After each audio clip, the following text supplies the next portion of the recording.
patience, à mettre un frein à mon imagination. Sinon je suis perdue. Les faits tels qu'ils sont, ou du moins tels qu'ils me semblent être. Quand je me fus mis au lit, je dormis quelques heures à peine, et sentant que je ne pourrais pas me rendormir, je me levai.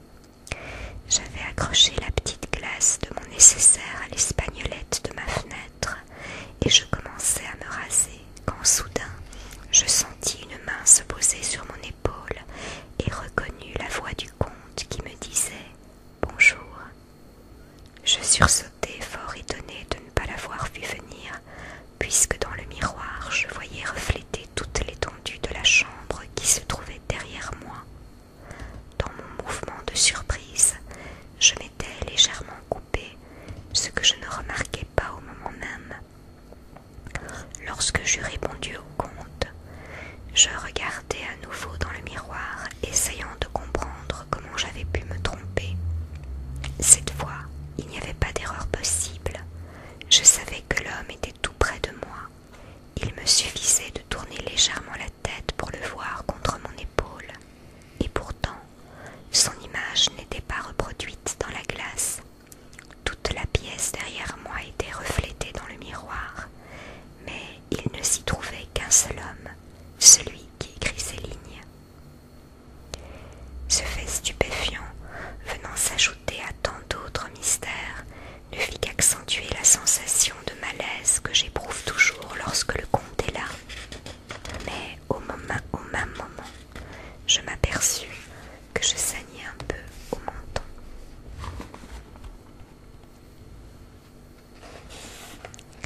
Posant mon rasoir, je tournai la tête à demi pour chercher des yeux un morceau de coton. Quand le comte vit mon visage, ses yeux étincelèrent d'une sorte de fureur diabolique, et tout à coup, il me saisit à la gorge. Je reculai brusquement, et sa main toucha le chapelet auquel était suspendu le petit crucifix. À l'instant, il se fit en lui un tel changement, et sa fureur se dissipa de façon si soudaine que je pouvais à peine croire qu'il s'était mis réellement en colère. « Prenez garde, me dit-il, prenez garde quand vous vous blessez.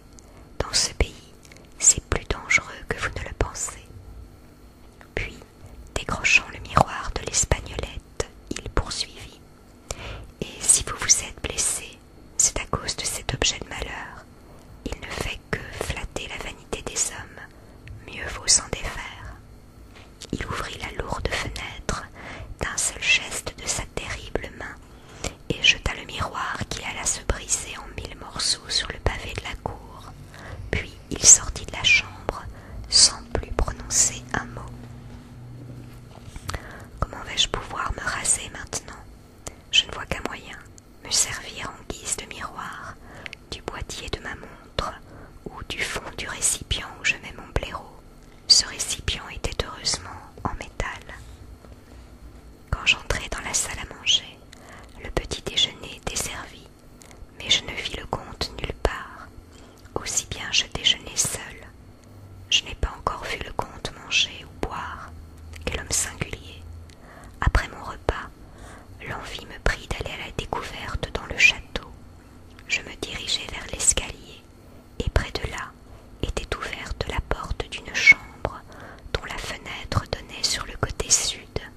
De cet endroit, la vue splendide me permit de découvrir un vaste paysage.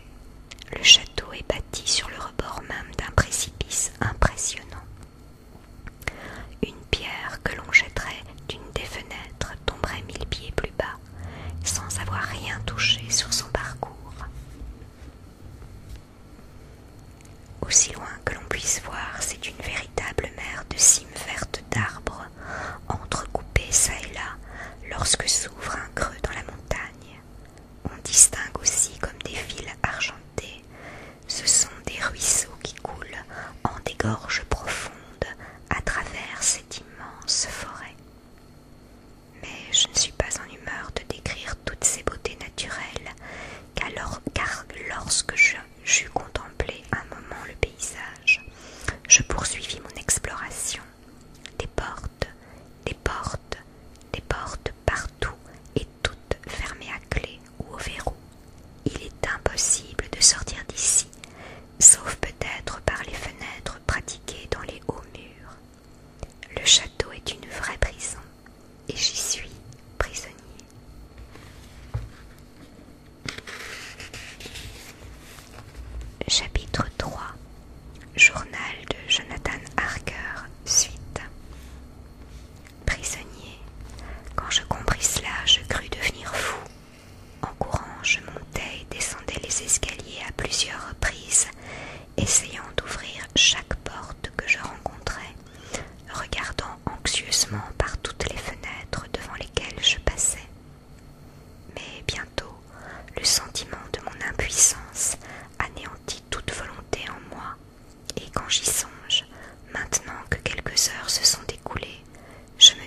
ce que je viens de découvrir, ne rien laisser soupçonner de mes craintes et garder les yeux ouverts. Je suis, je le sais, ou bien comme un petit enfant abusé par la peur, ou bien dans de beaux draps, et s'il en est ainsi, j'ai besoin et j'aurai besoin dans les jours à venir de toute ma clairvoyance.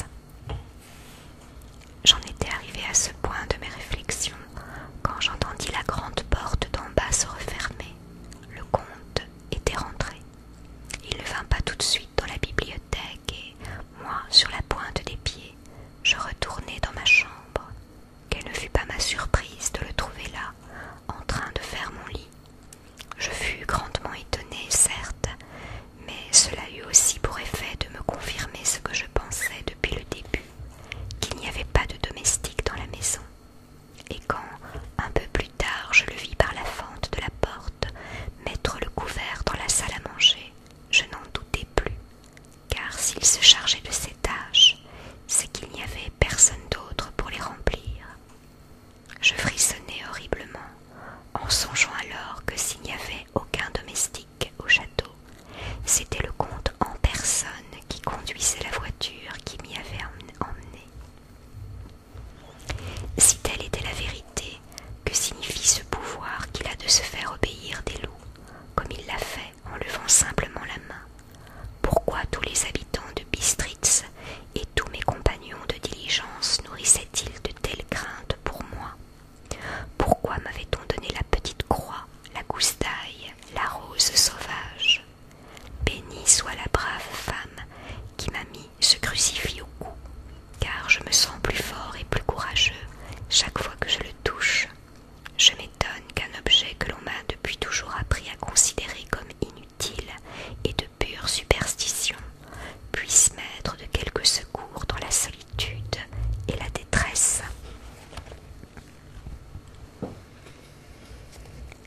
Ce petit crucifix possède-t-il une vertu intrinsèque, ou bien n'est-ce qu'un moyen pour raviver de chers souvenirs? Un jour, je l'espère, j'examinerai la question et j'essayerai de me faire une opinion. En attendant, je dois chercher à me renseigner autant que possible au sujet du comte Dracula. Cela m'aidera peut-être à mieux comprendre tout ce qui se passe, et peut-être ce soir parlera-t-il spontanément, si un mot de ma part fait dévier la conversation en ce sens. Toutefois, je le répète, il me faudra être très prudent afin qu'il ne se doute pas de mes appréhensions. Minuit, j'ai eu un long entretien avec le comte. Je lui ai posé quelques questions sur l'histoire de la Transylvanie et il s'animait en me répondant. Le sujet semblait lui plaire, tandis qu'il parlait des choses et des gens, et surtout quand il parlait de bataille, on eût dit qu'il avait assisté à toutes les scènes qu'il me décrivait. Cette attitude, il me l'expliqua en disant que, pour un boyard, la gloire de sa famille et de son nom, c'est son orgueil personnel, que leur honneur est son honneur et leur destin son destin. Chaque fois qu'il parlait de sa famille, il disait « nous » et presque toujours employait le pluriel, ainsi que font les rois. Je voudrais pouvoir reproduire ici exactement tout ce qu'il m'a raconté, car pour moi, ce fut proprement fascinant. Il me semblait entendre toute l'histoire du pays. Il s'excitait de plus en plus. Il marchait de long en large dans la pièce, tout en tirant sur sa grande moustache blanche, ou saisissant n'importe quel objet sur lequel il mettait la main, comme s'il voulait l'écraser. Je vais pourtant essayer de transcrire une partie de ce qu'il m'a dit, car on peut y retrouver d'une certaine façon l'histoire de sa lignée. Nous, les Éclairs, nous avons le droit d'être fiers, car dans nos veines coule le sang de maints peuples braves et courageux qui se sont battus comme des lions pour s'assurer la suprématie dans ce pays.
aux armes.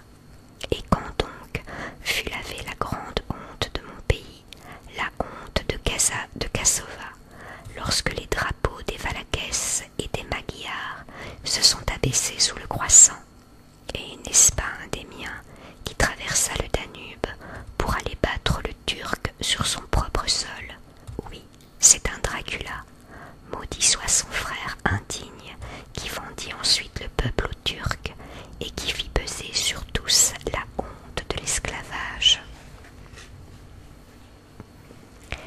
N'est-ce pas ce même Dracula qui légua son ardeur patriotique à l'un de ses descendants qui bien plus tard traversa de nouveau le fleuve avec ses troupes pour envahir la Turquie, et qui, ayant battu en retraite, revint plusieurs fois à la charge, seul et laissant derrière lui le champ de bataille où gisaient ses soldats, parce qu'il savait que finalement à lui seul il triompherait. On prétend qu'en agissant ainsi, il ne pensait qu'à lui. Mais à quoi serviraient des troupes si elles n'avaient un chef? Où aboutirait la guerre s'il n'y avait pour la conduire un cerveau et un cœur? De nouveau, lorsqu'après la bataille de Mohacs, nous parvînmes à rejeter le joug hongrois, nous, les Dracula, nous fûmes une fois encore parmi les chefs qui travaillèrent à cette victoire. Oh, jeune homme, les éclairs et les Dracula ont été leur sang, leur cerveau et leur épée. Les éclairs peuvent se vanter d'avoir accompli ce que ces parvenus, les Habsbourg et les Romanov, ont été incapables de réaliser. Mais le temps des guerres est passé. Le sang est considéré comme chose trop précieuse en notre époque de paix déshonorante, et toute cette gloire de nos grands ancêtres n'est plus qu'un beau conte. Lorsqu'il se tut, le matin était proche, et nous nous séparâmes pour aller nous coucher. Ce journal ressemble terriblement au conte des 1001 nuits, car tout cesse au premier chant du coq, et sans doute fait-il songer aussi à l'apparition devant Hamlet du fantôme de son père.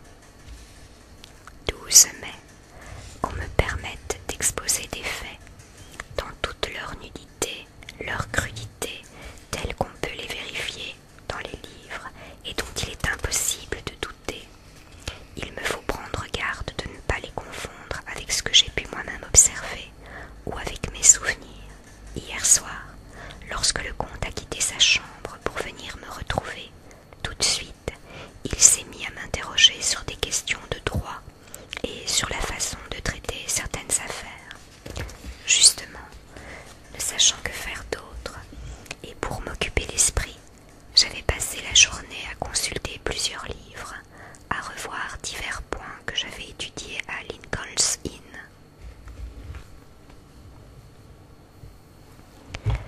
Comme dans les questions que me fit mon hôte, il y avait un certain ordre, je vais essayer de respecter cet ordre en les rappelant ici. Cela me sera peut-être utile un jour. D'abord, il me demanda si en Angleterre on pouvait avoir 2 sollicitors à la fois ou même plusieurs.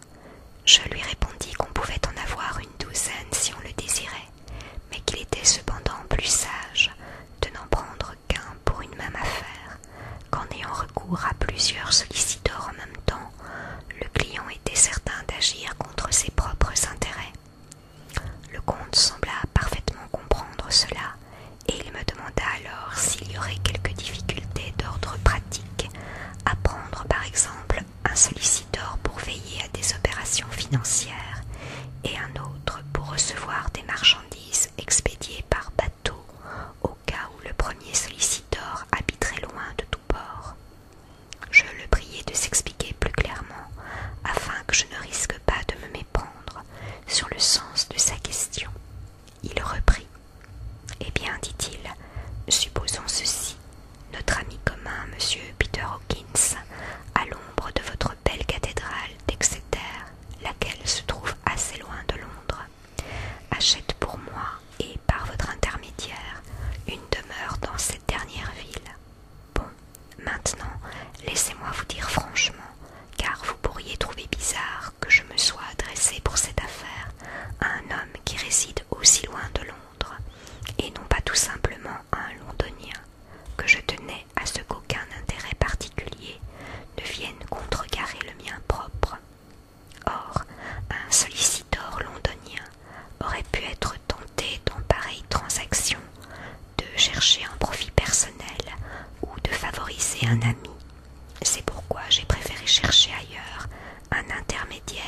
je le répète, servirait au mieux mes propres intérêts. Supposons à présent que moi, qui fais beaucoup d'affaires, je veuille envoyer des marchandises, mettons à Newcastle ou à Durham, ou à Harwich ou à Douvres. N'aurais-je pas plus de facilité en m'adressant à un homme d'affaires installé dans l'un ou l'autre de ces ports?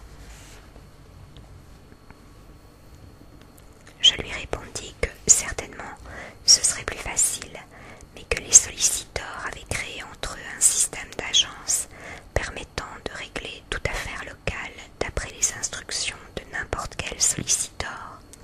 Le client peut ainsi confier ses intérêts à un seul homme et ne plus s'occuper de rien. Mais, reprit-il, dans mon cas, pourrais-je moi-même diriger l'affaire? Naturellement, fis-je. Cela se voit bien souvent lorsque l'intéressé ne désire pas que d'autres personnes aient connaissance de ses transactions en cours. Bon, dit-il. Puis il s'informa de la façon dont il fallait s'y prendre pour faire des expéditions, me demanda quelles étaient les formalités exigées et à quelles difficultés on risquait de se buter si l'on n'avait pas songé auparavant à prendre certaines précautions. Je lui donnai toutes les explications dont j'étais capable, et je suis sûre qu'en me quittant, il dut avoir l'impression d'être passé à côté de sa vocation. Il aurait rempli à la perfection la profession de solliciteur, car il n'y avait rien à quoi il n'eût pensé, rien qu'il n'eût prévu. Pour un homme qui n'était jamais allé en Angleterre et qui, évidemment, n'avait pas grande pratique des choses de la loi, ses connaissances à ce sujet et aussi sa perspicacité étaient étonnantes. Lorsqu'il eut tous les renseignements qu'il désirait et que de mon côté j'eus vérifié certains points dans les livres que j'avais sous la main, il se leva brusquement en me demandant « Depuis votre première lettre, avez-vous de nouveau écrit à notre ami monsieur Peter Hawkins ou à d'autres personnes ?»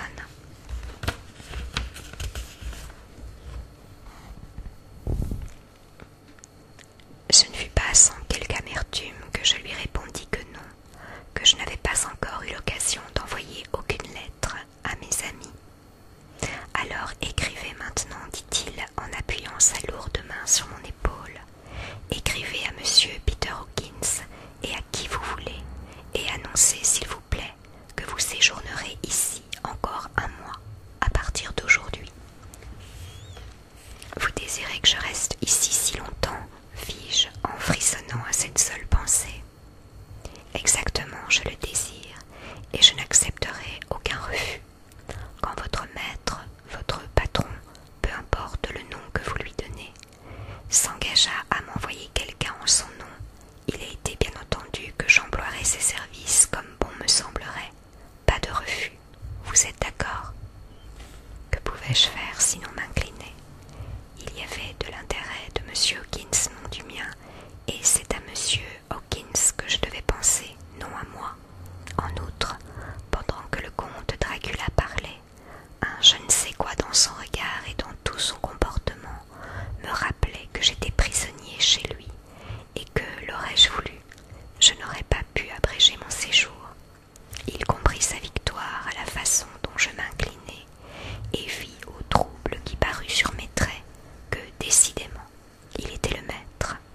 Aussitôt, il exploita cette double force en poursuivant avec cette douceur de son habituel chez lui et à laquelle on ne pouvait résister. Je vous prie avant tout, mon cher et jeune ami, de ne parler dans vos lettres que d'affaires.